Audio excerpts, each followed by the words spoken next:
बिस्मिल्लाहिर्रहमानिर्रहीम। अस्सलाम वालेकुम नाज़रीन इकराम, मैं हूं मखदूम शहाबुद्दीन और आप देख रहे हैं मेरा फेसबुक और यूट्यूब चैनल। उम्मीद करता हूं आप सब लोग बखैर वाफियत होंगे और जहां भी होंगे अपने अहले खाना समेत खुश भी होंगे और महफूज भी। जुमेरात 15 मई 2025 पाकिस्तान में रात का वक्त। दो बहुत बड़ी डेवलपमेंट्स हैं। डोनाल्ड ट्रंप ने जब से पाकिस्तान और भारत के दरमियान सीज फायर हुआ है, इस पूरे के पूरे मामले पर छठी मर्तबा बात की है।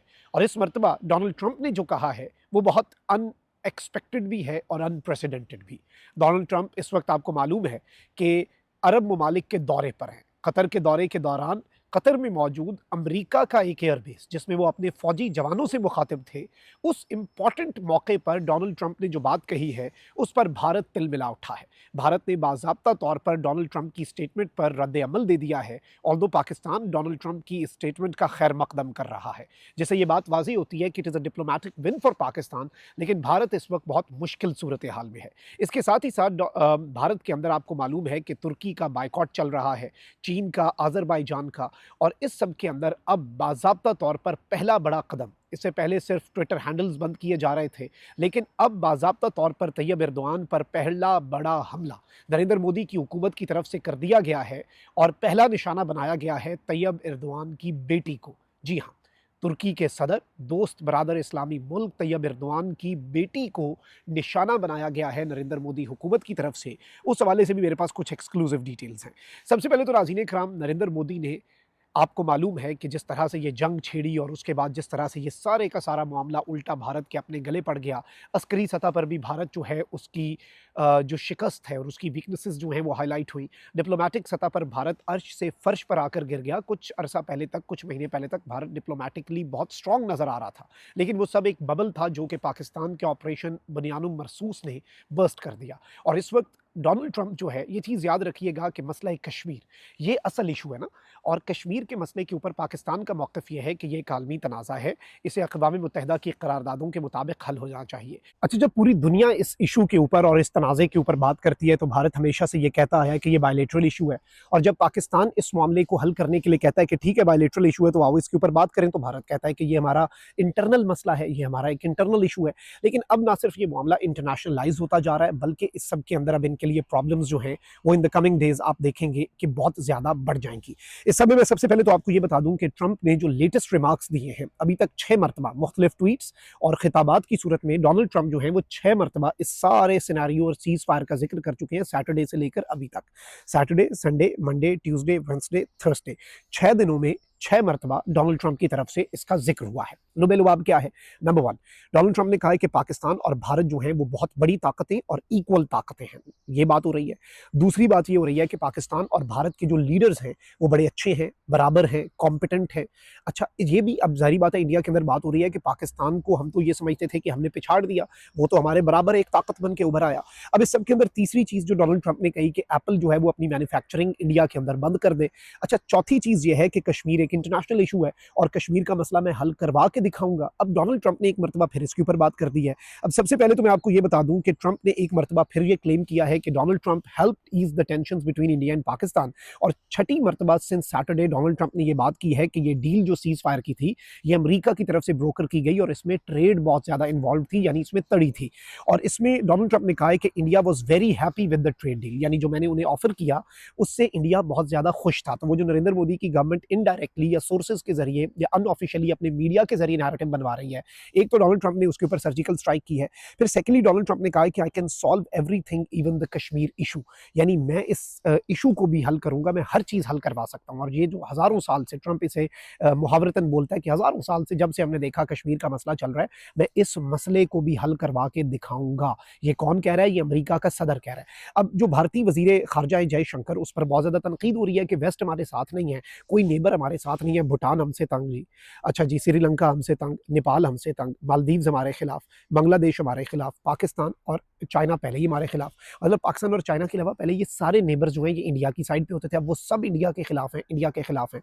और इंडिया के खिलाफ बल्कि चाइना के कैंप में जाते हुए नजर आ रहे हैं। चाइना और पाकिस्तान का कैंप एक ही है, तो भारत चारों तरफ से भी तनहा है और वेस्टर्न एलाइज जो हैं उन्होंने भी भारत के साथ हाथ कर दिया, कोई भी भारत के साथ आकर खड़ा नहीं हुआ।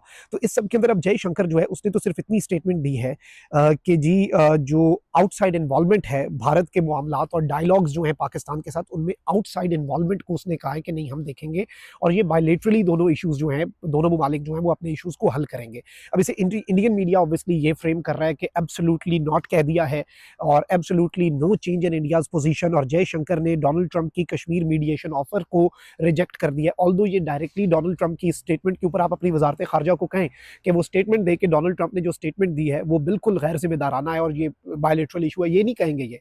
लेकिन अब ये कलप उठे हैं, तिलमिला उठे हैं और अब इनकी परेशानी और इनकी जो टेंशन है उसमें इजाफा हो चुका है। और वैसे भी अगर आप चीज़ों को देखें तो पॉलिटिक्स ऑलरेडी तबाह हुई पड़ी है और अब इंटरनेशनली डोनाल्ड ट्रंप ने यह कसम उठा लिया है कि रोजाना की बुनियाद पे उसने कोई ना कोई ऐसी स्टेटमेंट देनी है कि ये बेचारे बयानियां बना रहे होते हैं और ये जरा अपना फेस सेविंग कर रहे होते हैं। ट्रंप एक और स्टेटमेंट दे के इनकी रातों की नींद हराम कर देता है। डोनाल्ड ट्रंप ने कसम उठाई हुई है कि इन्हें जलील करना है, इन्हें ख्वार करना है और इस चीज़ का डोनाल्ड ट्रंप ऑब्वियसली क्रेडिट ले रहा है। डोनाल्ड ट्रंप एक ग्रेटर पर्सपेक्टिव में इसे देख रहा है, वो अपनी सीवी में इसे ऐड कर रहा है। वो अमन के नोबेल इनाम की तरफ उसकी नजरें हैं। वो ये चाहता है कि वो दुनिया को दिखा सके कि उसने एक न्यूक्लियर जंग जो है वो रुकवाई है और भी मुल्कों के अंदर वो अमन ला रहा है, वो जंगों के खिलाफ है और उसमें एक एक्स्ट्रा चीज सीवी में ऐड हो जाए तो किसे बुरी लगती है।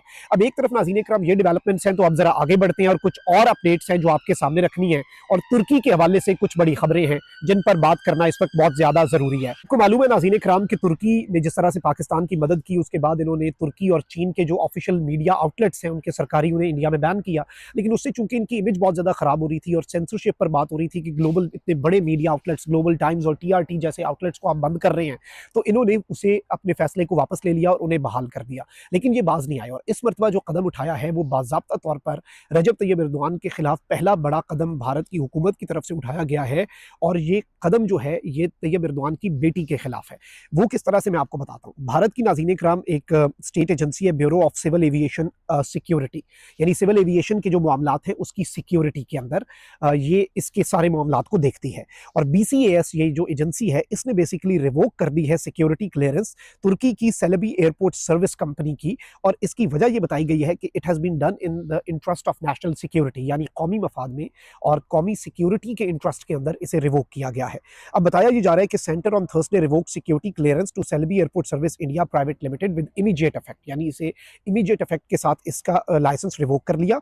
और इसे सेंसिटिव इसका काम ये कंपनी क्या करती थी, ये एयरपोर्ट्स के अंदर जो कि दिल्ली, बेंगलुरु, गोवा, हैदराबाद और कोशिन के एयरपोर्ट्स हैं उनके अंदर जो एयरपोर्ट हैंडलिंग होती है चाहे वो पैसेंजर्स की हो या कार्गो की, वो इस कंपनी के जिम्मे थी। इसी तरह से पूरी दुनिया के अंदर कंपनीज ऑपरेट करती हैं, बड़ी टॉप की कंपनीज होती हैं और वो बड़ा बेहतरीन काम कर रही होती हैं और ये आउटसोर्स होता है। पाकिस्तान में भी इसी तरह से या पूरी दुनिया में ऐसे एयरपोर्ट हैंडलिंग कंपनीज होती हैं। इसी तरीके से भारत के अंदर ये कंपनी ऑपरेट कर रही थी। अब इस सबके अंदर नाज़रीन इकराम इन्होंने बाज़ाब्ता तौर पर कहा है कि इसकी सिक्योरिटी क्लियरेंस जो है वो फौरी तौर पर हम रिवोक कर रहे हैं और वजह जो है वो नेशनल सिक्योरिटी है। अब मैं आपको खबर असल दूं, खबर ये नहीं है, खबर ये तो चले एक छोटी सी होगी। भारत के अंदर वैसे भी अभी एक यूनिवर्सिटी है मुसलमानों की, उसने तुर्की के यूनुस एमरे इंस्टीट्यूट जो है उसके साथ अपनी कोलैबोरेशन को कैंसिल कर दिया है। अच्छा, लोग जो है वो बाइकआउट कर रहे हैं तुर्की और अजरबैजान का कि हम वहां पर टूरिज्म के लिए नहीं जाएंगे और इनकी टूरिज्म इंडस्ट्री बहुत बड़ी है। अजरबैजान वालों ने तो कहा करो भाई, 90% टिकटें कैंसिल करेंगे, 100% करो, हमारे लिए नुकसान है होगा हम, लेकिन दोस्ती, भाईचारे और मोहब्बत के रिश्तों को हम फिगर्स के अंदर तोलते ही नहीं है, हम इस चीज़ की तरफ देखते ही नहीं है, हमारे लिए ये मैटर ही नहीं करता। तो उन्होंने तो इतनी बड़ी स्टेटमेंट दे दी, उन्होंने तो इतनी बड़ी बात कर दी। अब इस सब के अंदर नाज़रीन कराम आपको मैं ये बताऊं कि ये जो कदम है ये किस तरह से तैयब एर्दोआन जो है उनकी बेटी के खिलाफ है। सेलेबी जो कंपनी है it is partially owned by Turkish president Recep Tayyip Erdogan daughter Sumeyye Erdogan who is married to a Turkish businessman. तुर्की के एक बिजनेसमैन से जिनकी शादी हुई है, सुमैया एर्दोआन, जो कि रजब तैयब एर्दोआन की बेटी है, वो इस कंपनी की पार्टनर है। तो टेक्निकली ये जो कदम उठाया गया है ये रजब तैयब एर्दोआन की बेटी के खिलाफ है, ये रजब तैयब एर्दोआन के खिलाफ भी है और ये तुर्की के खिलाफ भी है। They got personal with Tayyip Erdogan. अब तैयब एर्दोआन ने अपनी कैबिनेट के साथ खिताब के अंदर भी ये बात कही कि हम पाकिस्तान के सिर्फ अच्छे दिनों के दोस्त नहीं हैं, हम बुरे दिनों के भी दोस्त हैं। और तुर्की की जो पाकिस्तान के साथ कोलैबोरेशन थी इस जंग के अंदर वो किसी से ढकी छुपी नहीं है। अब इससे जरा समझें आप रजब तैयब एर्दोआन को फिर समझते ही नहीं है। आप रजब तैयब एर्दोआन के रिस्पॉन्स को भी नहीं समझ सकते। वो बड़ी बड़ी आलमी ताकतों से पंगा ले जाता है, इंडिया उसके लिए पीनट्स है। और इस सब के अंदर आप पर्सनल हुए हैं, आपको लग रहा है कि शायद वो कोलैबोरेशन खत्म कर दे, अब तो वो और बढ़ाएगा। मतलब अगर इंज तो फिर एनजी सही, क्या तुर्की रेसिप्रोकेट नहीं कर सकता? क्या तुर्की के अंदर इंडियन कंपनीज ऑपरेट नहीं कर रही? भारत इस वक्त आलमी सतह पर मजीद तनहा से तनहा तर होने की तरफ कदम उठा रहा है। तुर्की नेटो का भी हिस्सा है।